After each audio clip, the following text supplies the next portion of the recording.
or at least I hope we're live. I'm pretty sure we're live.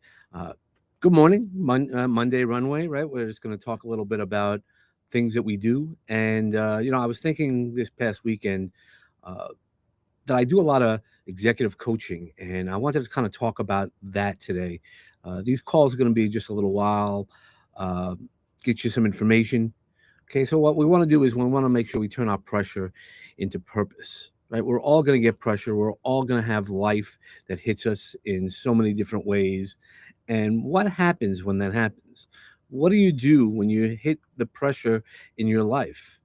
And that's the real answer that I want to, ask yourselves is as you start doing that, is at the center of the work that we do is our story matters, but only when you know how to use it. You help people. Everybody helps people. Everybody even might know fine tune their avatar, but find the message inside their lived experience. Not everybody can do that. And shape the message into a speech, a book, brand, and leadership presence. You have to sometimes calm your nervous system so they can perform under better pressure. Move from survival mode into aligned action. Become an authentic, visible, and effective leader. Your work blends story, strategy, your nervous system. Your nervous system really controls so much. I always talk about the amygdala and the fight or flight response system. Um, and then that also leads into your personal transformation. you know, it's a little bit biohacking, right? It's knowing how we have those things and start going, how the biohacking piece fits into who you are to helping people think better. You are helping them operate better. That's what I do. Is I help people. I train people to operate better through reducing their stress, removing obstacles, and use such practical tools as breath work. I want us to start off with a little breath because breathing is the most important thing, right? We want to do that every day. It's a hobby that we enjoy. It's a necessity, not really a hobby. And when I do that, breath work allows the body to calm itself before speaking about making decisions. That's why a lot of times when you speak on a stage, you need to take that breath, get a little emotional. Some things I've done that before. I've been talking, prepared for my speech, and then you get on the stage, and because you're talking about a sensitive subject, it becomes a little emotional. And what do? You don't have to panic. You just take a little breath and get control of yourself, recenter yourself. Same thing in any sort of leadership pieces. It's the cold exposure, the temperature changes to building resilience and resetting stress. I mean, that's why when I talk about resetting stress, I talk about the havening touch and your personal reset button, about rubbing your hands. And it goes a lot deeper than that. There's a psychological part to it, but there's also a biological part to it that I've explained a bunch of times. And we'll go into detail at some point because movement, posture, and grounding to change your state quickly. Always sleep is going to help you. If you maintain a good sleep pattern, having those sleep patterns really strengthen us. The posture, the grounding, heart focused breathing. Taking those few seconds at times will definitely do this. And, because the higher you fly, the more important the pilot becomes. Today on the runway, we're really still building that runway, what that means, what that understands to do. Because we don't usually fail because they don't know what to do. We just have too much of it. We struggle because we are carrying it at too much altitude, right? If we're going to use all these soaring opportunities, what we're going to do is talk about the pressure and how to do it. The goal isn't to do more. The goal is to operate better. I mean, that's why when you get in, when a pilot gets in to fly, they have a checklist. Working through those checklists is really so important for ourselves all the time. The pilot checks themselves, make sure that they're right. And, and the executives must do it. People must do it. Am I leading from clarity or chaos? Am I responding or reacting? Is my calendar controlling me, or am I the controller of my calendar? Right? We all run from meeting to meeting, keeping ourselves busy. Why? Is success cost me my health? Think about that. How many times we talk about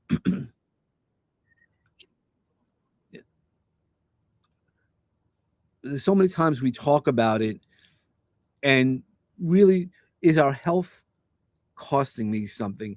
The success. And I learned, while I knew it before, the past 6 weeks, actually, next Saturday it'll be 2 months that I had since I had my stent. And guess what? I'm down over 10 pounds. I've reduced, eliminated all those great things because I decided that was it. Right. So I've always been really strong on my mindset. I used to say to Justin Danforth, not many people can rattle my mindset for a long term. There's always something that might come up, and then you have to just readjust in that moment. But right, that's a little turbulence. But the answer is my mindset was good. I didn't take care of my body. Now I'm taking care of my body. I'm in the cardiac rehab and I'm kicking some ass there as well. So I'm really proud of myself. And because that's really what it comes down to. I want to recognize your patterns. Your patterns are not just your story. Recognizing your operating system. High performers ask, what situations trigger my stress? Where am I over functioning? Right? We sometimes push a little bit too much, and that's actually weakening us in some other areas. What responsibilities am I carrying that aren't mine? Right? Stay in your lane. I've been talking to a lot of people this past week about, I just want to work on the things that I'm really good at. The things that I'm not, I need to find support to have it, or what I need to do better to focus. So that's really what's been the upgrade in the podcast and everything else that I'm doing, is because of my focus on managing my time much better instead of spreading myself too thin. What responsibilities are mine and that I'm carrying with myself is so important. To know that question is, what am I really able to do? What success habits, have become survival instincts? That's where I want to put a little question out to all of my entrepreneurs, all my executives that really talk about it. What have you done that you think is a survival habit? That you think it's success. I get to push. I'm working 14 hours a day now. All the entrepreneurs who are saying, they work so hard and things like that, you're just really pushing it through. Are you really doing it as success, or are you doing it to fill time, to learn things? The same skills that helped us climb the mountain may not be the skills that take us to that next view. Understanding our stress signals, that is so important. It's not just when the buttons go off, it's knowing and preparing going forward. Your body gives us data. Our leadership gives us data. I know when I have too much stress in my back that I'm carrying too much. And what do I need to do? What breaks do I need to do? Decision fatigue. How many times do we all get sick and tired, right? With the kids come up, what's for dinner? What's for dinner? What's for dinner? It doesn't matter if it's in the morning or at that. It really is so important to do so much, to decide not to give us decision fatigue. Trying to do two things at one time. Um, you know, short patience. I know when I push myself, when I don't sleep well. Last week was an example. Uh, for some reason, I couldn't go to sleep till about 2:30 in the morning, and then I woke up because I knew I had a commitment to this. Uh, and I woke up without my alarm. I still woke up 6:30, got myself ready, and started doing some of my meditation. And then I got out there. We don't want to have a loss of creativity because there's a constant urgency. We do lose that when we are able to sit within ourselves. We're able to see things differently. Or do you have difficulty shutting down? The reframe in that is stress management is not a weakness. Stress management is performance optimization. That's what this is all about, performance optimization, because it's naming the type of leadership you want to have. Is move from busy to intentional. Now, busy is okay. but the intentionality, and that's where I've been successful with the podcast. Anybody who's been watching sees that I'm getting 3 episodes out since the past month. Uh, I see my downloads skyrocketing. It's all about that intentional and all the things that you don't know I'm doing offline. Everything's not a Facebook world. Not everybody gets into that immediate things. It's that reactive to responsive. There's a difference between reacting, where I in the past, these are all the things that I've learned that I want to teach people, is how to be more responsive than reactive. Now, you sometimes have to be reactive. Something comes out of nowhere and things change, but don't become overwhelmed, become more aligned. And that's huge to do that. I've always been aligned, but spread thin. Now that I've been more focused, that's what happens. And here's another question I'd like to ask you. What type of leader do people experience when pressure shows up? That's a big one. What are you looking like when you're under pressure? When you know everybody's looking at you, when something might not work out the way that you thought it was going to work out? And that's going to lead us into writing our operating framework. I've been doing this for years, where I help people create wellness plans. And creating wellness plans, and in everything I've done, I think you have to have a plan going into everything, right? The old saying of Mike Tyson, everybody has a plan until you get punched in the face. So the idea is, yeah, you get punched in the face. What is your plan next? What is your operating framework? How are you operating going forward? Because every company has systems. We're not worried about the systems, but do you have a system for yourself? Have you created your own wellness plan, your own plan to have your story, your content, your books, all in alignment with who you are?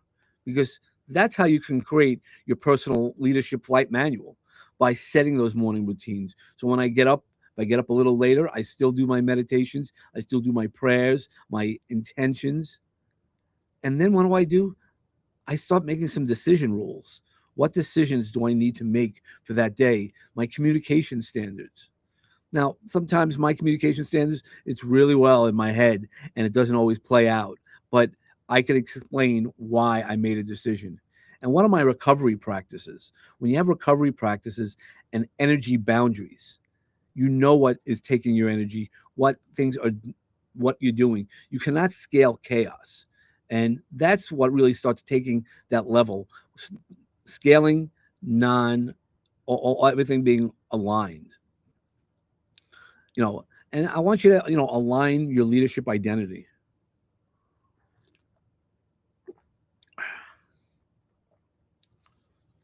Love my little tea in the morning. Align your identity. Ask, am I chasing achievements? So, like last week and other times, I've talked about those shiny objects that we chase after. What are you chasing achievement for? And that's really what I wanted to talk about last week. And, some people I had already spoken offline, but there were 500 views, not many likes, not many things, 500 views for a while. And I want you to think about, what are you chasing? Are you chasing a title, Amazon bestseller, or things like that? And why? Why is that important to you? Now, I remember, and I might have mentioned this here, I know I've mentioned it before, the idea that I had when I had my first book, the first book I ever did, not the moment I got it, but the moment it was on the Times Square, Jumbotron, seeing myself on Jumbotron. Man, that was an ego boost. And then I realized, while I'm in the group that's all yelling and screaming and having a good time, there were thousands of people who didn't care. So it was a great check for me, because I've always had a little challenge with an ego. I was kid ego growing up, and now I know how to keep it in mostly, and that's what it is. Ego is going to always be there, guys. And, are we chasing the achievement, or are we trying to create impact? And that's what I really want to do. And that's what I am doing with so many people. Many leaders spend time building a resume. I have all this, I'm that, I'm king of the world. but they forget to build the person they're carrying it. No matter what people like, you might not like me for a lot of reasons, but you know that I'm a man with integrity and I know what to do. I've been there. I have war stories between my corporate America career of high pressure situations. Who you are at work matches who you want to be in life. For better or for worse, I'm the same guy on this call as well as off the call because I want to yield results without burning out. And, because the goal is not more hours, the goal is not better presence. The goal is to make clearer decisions, better conversations, healthier teams, create more creativity, sustainable success. Now, I spent 30 years inside high pressure corporate environments, running trial teams, being in the guy who works 3,000 hours. I billed 2,900 hours for about 8 years in a row. For anybody who doesn't understand that, that is an awful lot. The average person gets around 2,000 hours, and I was in the office for 2,900 hours. And it's really, I understood impossible deadlines. They would always give it to me and manage the expectations, the executive expectations. That I was on, teams that made $1 million decisions. I don't know how many people know about my previous background, but I ran teams where I was responsible to help manage budgets. At the highest point, it was over $100 million budget, and even at the end of my career, when they started cost savings and reduction, it was still at $60 million. The budget was $60 million. And dealing with crisis management. I was on crisis management teams, the business continuity. What would happen if XYZ happens? And then when it did happen, we were able to kind of pivot really quickly. So knowing how to do those things is so important. And a lot of times carrying that responsibility quietly. It's not what I do. Oh, this is all the things I do. It's knowing when you have to flex that muscle to have that muscle. But I also understand what happens when achievement and alignment are disconnected. My work with my executive work that I do, it really helps meet human performance, and that human performance really is so important because at the end of the day, your career is your aircraft. That's what you're going to be flying in. Your books, your speeches. I want you to fly. Want your health to be the engine because look, my engine was pretty good, not great. And now they're all laughing at me. I walked into rehab last week and they're like, "You're too young to be here." And I go, when I told them my age, and they go, "Nah, you're not 57." I go, "Yeah." I go, "And watch, I'm going to kick this like I do everything else. Give me something I have to face." I didn't always want to face everything. I'm sure a lot of you didn't want to face something all the time. But I will tell you, to face it becomes so much more powerful because it's the things that we don't face that actually turn us away from the things where we want to be, because that's the mindset is our navigation system. Is I have a strong mindset. I didn't always have the strong mindset. I've learned it. I know how to teach it. I know how to train it. So it's no more than just teaching it. Because look, I was in a lot of classes. I was in calculus class and the teacher was teaching. That doesn't mean because I didn't learn it that the teacher didn't teach it, didn't train the way that I needed to hear it. I know how to train people because I've done this for years. I know how to do that because my values are my compass. That integrity that I bring to the world is always there. Even when I make a mistake, I'll own it because that's exactly what it is. Because we want to perform better, stress less, and be more aligned. So that's what this little message is for this week's runway is just alignment, starting creating your checklist. And if you like your own personal checklist, let me know. So call to action. Let's get on a call and find out how I can create your personal message free, right? There's nothing, Freddie free, or Frankie free from high school, if Morris is listening. But that's really what it is having the opportunity to know what your checklist is, to at least start off that way. And once we start off that way, that's where you rise again and soar into your own future. Because that's what knowing when your heart says it's time to soar, It is your time to soar.